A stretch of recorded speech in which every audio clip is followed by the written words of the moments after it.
falando em casos que dão ansiedade, pra gente abrir, tá, porque a dona Natália vai contar uma história pra gente hoje, eu trouxe uma pequena curiosidade trevosa pra vocês. Uh, E é um tema que vocês vão gostar, tá, gente? Porque vamos falar de Britney. eu amo a Britney. Eu quero. It's Britney Bitch. Eita, peraí que subi com a foto dela aqui. Cadê? Volta, Britney!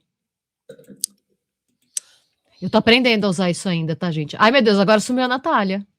Hoje tô aqui. Cadê? Agora estou te vendo de novo, peraí.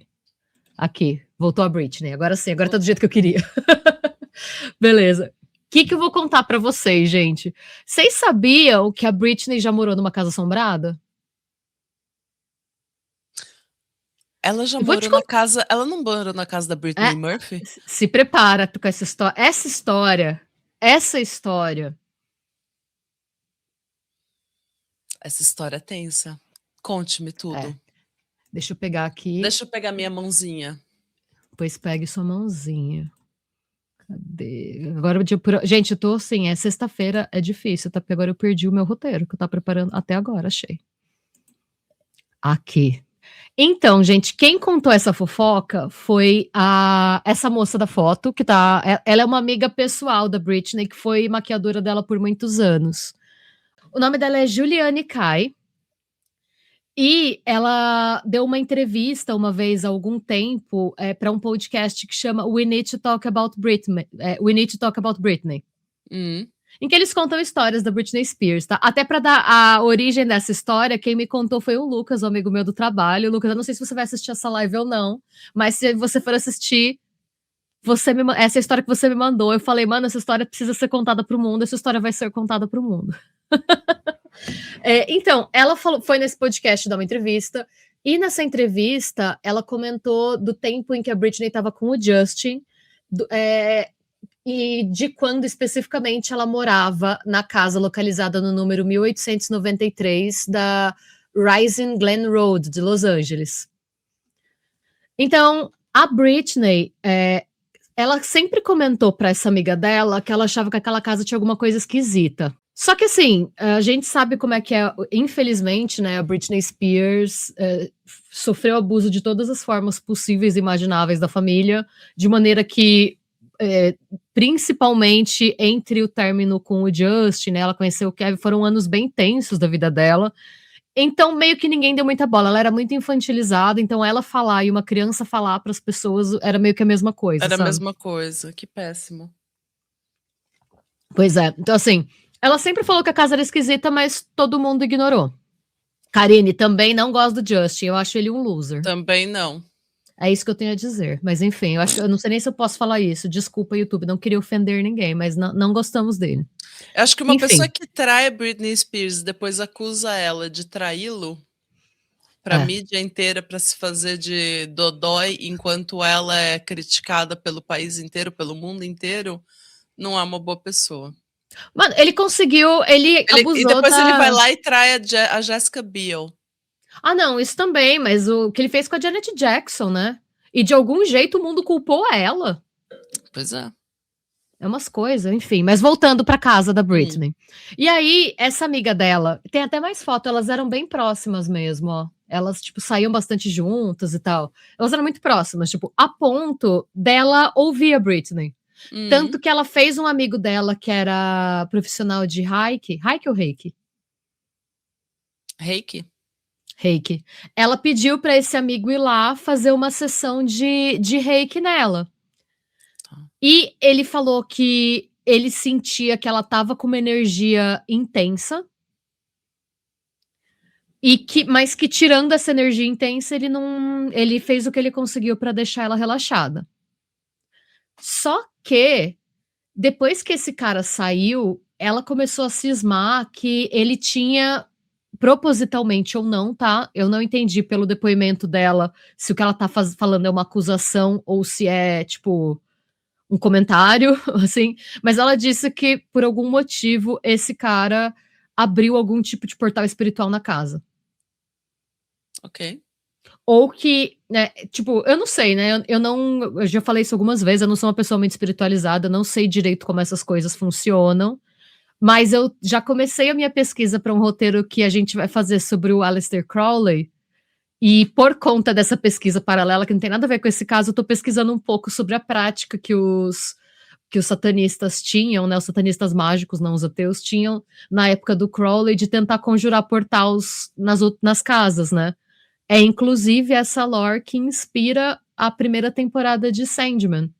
E o primeiro quadrinho de Sandman também. Você tem um grupo de satanistas seguidores do Crowley numa casa e eles tentam abrir esse portal que o Crowley abriu uma vez para invocar o diabo, porque dizem que se você consegue invocar uma criatura do submundo nesse portal, você consegue mantê-la te obedecendo, você tem domínio sobre ela. Então, dizem que, né, no Sandman eles fazem esse círculo, tentam invocar o diabo para controlá-lo, em vez disso vem o sonho, começa aí Sandman. Então, existe isso, né, em quem, na literatura e na lore de quem acredita nesse tipo de prática, enfim. E ela falava que os espíritos, que o que quer que ele tenha feito lá, ele abriu um portal e os espíritos estavam soltos. Ela falava que tinham 2 espíritos perturbando ela. Ela reclamava, ninguém ouvia, até que ela alega que um desses espíritos tentou empurrar ela da escada. Nisso, Britney foi safa, porque no que tentaram empurrar ela da escada, ela saiu da casa imediatamente. Ela só foi para um hotel. E, tipo, literalmente, a maquiadora, né, a amiga dela conta, foi tão ruim que ela foi embora. Ela foi se hospedar no hotel Casa del Mar e nunca mais voltou para casa. Ela disse: eu sei que você vai achar que eu sou louca. Eu não sou louca. Eu sei o que eu vi. Eu sei o que eu senti. Tanto que ela nunca mais voltou para casa, ela falou, só vende. E ela vendeu essa casa relativamente barato na época, foi 3 milhões e meio de dólares. Era uma mansão, assim, tipo, numa super localização, né? É uma casa de 8 mil metros quadrados. Com 5 quartos e 7 banheiros.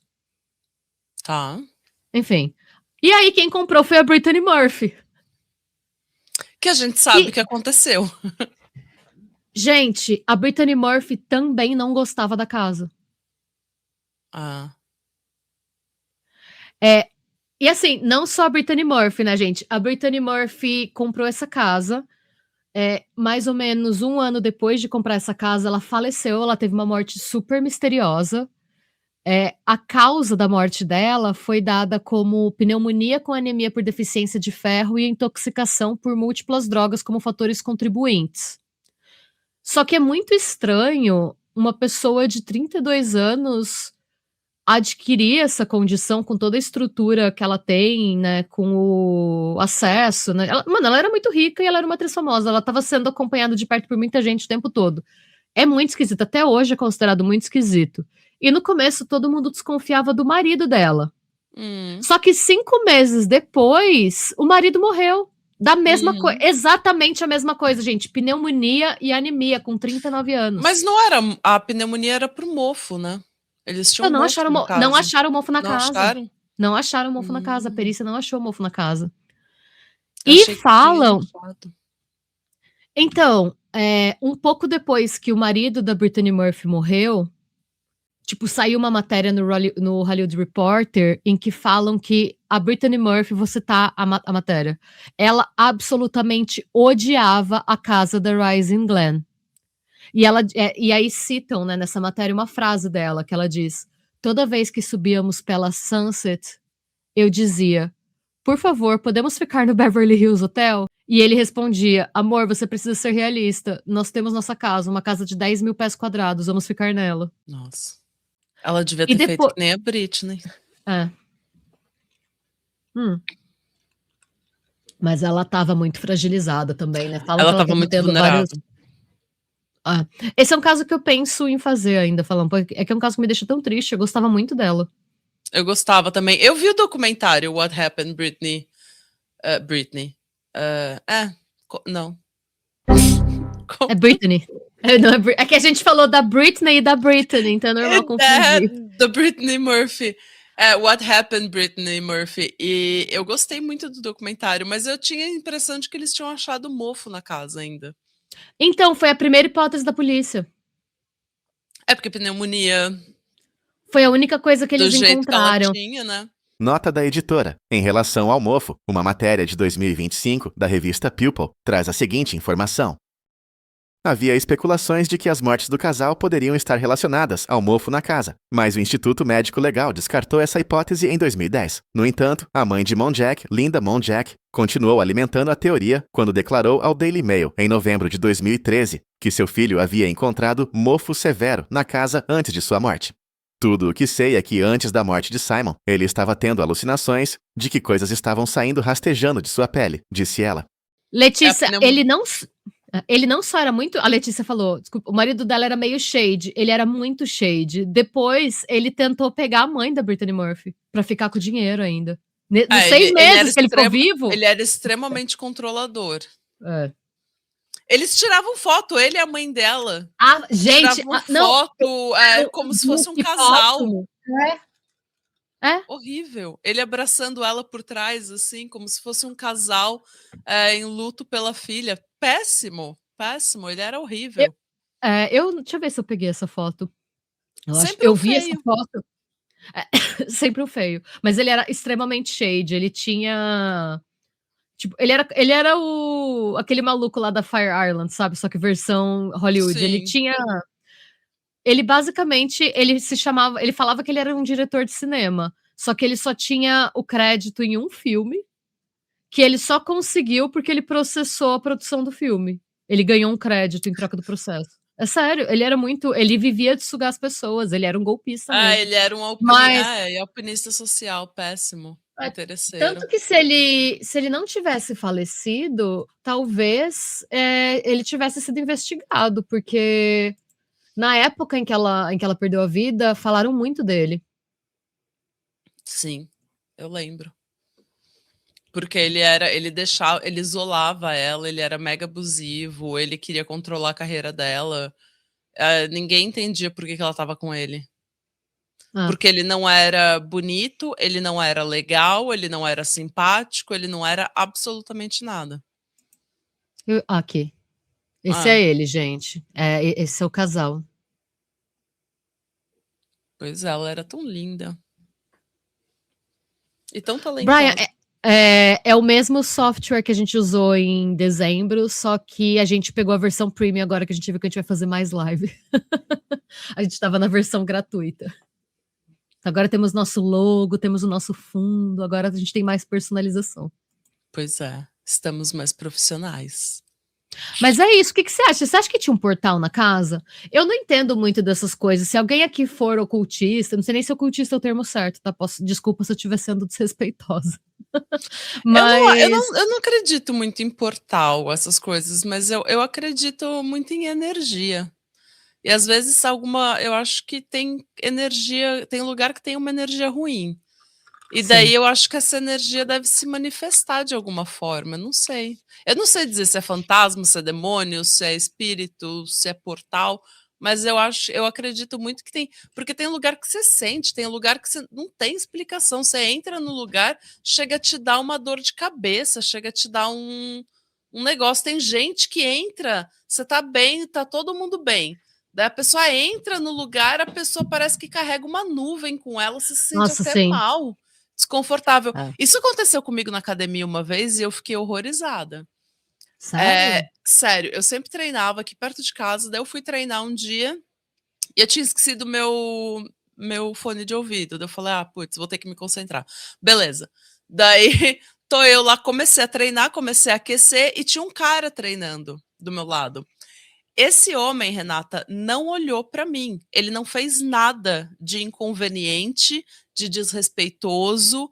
Ele não me deu uma vibe creepy, uma vibe, sabe, absolutamente nada. Ele nem reconheceu a minha presença, assim. Ele não foi mal educado de forma nenhuma, ele não foi inconveniente de forma nenhuma. Mas a gente estava sozinho na academia. Praticamente sozinho. Tinha uma galera lá que era uma academia pequenininha, e tinha uma galera na esteira, mas na sala de barra a gente estava sozinho. E eu entrei, comecei a aquecer tal, e foi me dando uma sensação ruim, uma ansiedade, uma crise e uma vontade de ir embora. E eu olhava e eu tentava fazer as coisas, eu não conseguia fazer. Que horror. Eu não consigo explicar, era como se eu não tivesse força, como se eu tivesse desconfortável, como se alguém tivesse... como se eu tivesse em perigo, e eu não sabia dizer. Ele não foi inconveniente de forma nenhuma, ele não foi mal educado de forma nenhuma. Mas eu saí correndo. Eu saí, fui pra casa. A Bá fez um comentário.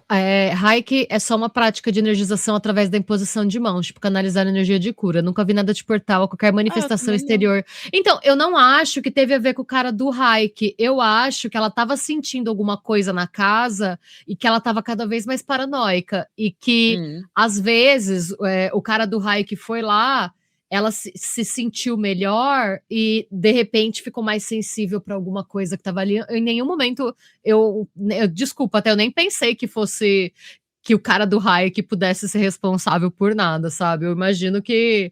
Porque o satanismo estava muito na moda em Hollywood, tipo, nos anos 60, 70. Eu fico pensando em quem morou nessa casa antes, sabe? Se não fizeram alguma coisa que não ficou lá. Vai saber, né? Olha, o Brian falando. Como alguém da área da neurociências, estamos aqui com gente de autoridade. Sim. Capacitada. Preciso pontuar que não é porque a gente não focou... Cadê? Pulou. Que a gente não focou, que significa que a gente não viu. O hipotálamo filtra muita coisa para manter a economia de energia cortical. Acontece que pode ser que alguma coisa que você viu, mas não notou, porque o hipotálamo não deixou entrar no foco atencional. Fosse algo que engatilhasse ou lembrasse algo que te faz mal. É verdade, né, gente? O cérebro filtra muita coisa. Às vezes você vê e não registra aquilo. Não é energia ruim da pessoa, mas antes um simples gatilho que te colocou em estado de alerta. Então. Pode ser. Mas eu fiquei muito desconfortável naquele dia. Uma coisa que eu não tinha sentido antes, assim. Já aconteceu, por exemplo, em 2022, minha mãe e meu irmão vieram, né, pra cá. E o passeio na época mais recomendado pra se ir, eu acho que eu já contei essa história pra vocês. Era a cadeia, né? E eu amei o passeio da cadeia. É um passeio histórico, do jeito que a gente gosta, sabe? Cheio, tem as histórias das pessoas que foram pra lá, falar da Revolução. E é um passeio muito, muito legal, muito instrutivo. É tenso, mas é muito legal. Eu gostei muito. E eu não sei o que aconteceu, mas a minha mãe e meu irmão entraram, eles passaram mal. Tipo, de dor de cabeça. Tanto que eu me senti até culpada, que eu falei, gente, eu recomendei o passeio, falei que era incrível, eles entraram e começaram a ficar ruim. Eu acho que na cadeia pode ser mofo também, pode ser bolor. Mas é que eles não ficaram com, tipo, falta de ar, nada. Era uma dor de cabeça e uma tensão, sabe? Porque, é um lugar pesado. Tipo, as pessoas que foram executadas durante a luta de independência foram presas ali, né? Tipo, os republicanos, a galera que queria uma Irlanda livre... você entra, tem as celas, tinham mensagens que eles escreviam nas paredes, porque eles sabiam que os amigos revolucionários iam ler, que foram mantidas e tal. É um lugar muito pesado. É uma energia tensíssima. Acho que se a gente fosse com o MF lá, ia... vamos. A gente pode ir? Da próxima vez. Tem que perguntar se pode. Eu não sei se não é disruptivo a gente entrar lá, porque é visita guiada, né? Não é todo lugar que você pode entrar. Com o rádio. E a gente, tá pegando! E daí a gente abre um portal sem querer, porque as duas não têm a menor experiência, não sabem o que tá fazendo. É esse o tipo de coisa que gera um porta-vai que um nerso que tava lá na mansão dele nos anos 60 lendo essas coisas, não pensou, vamos lá fazer um negocinho aqui. Aí quando resolveu fazer uma enganga na cozinha. Não é a nossa cara dar uma dessa sem querer? Sim. Então, assim, às vezes aconteceu... Às vezes não é maldade, às vezes é incompetência mesmo. Nossa, a Miss Ludmilla Plá, ela falou, deve ser parecido com a senzala subterrânea de Ouro Preto. Eu nem sabia que isso existia. Nossa, eu quero ir, eu quero ver o que é. Conte-nos mais. Eu não sabia. Vamos pesquisar, eu não sabia que tinha uma senzala subterrânea.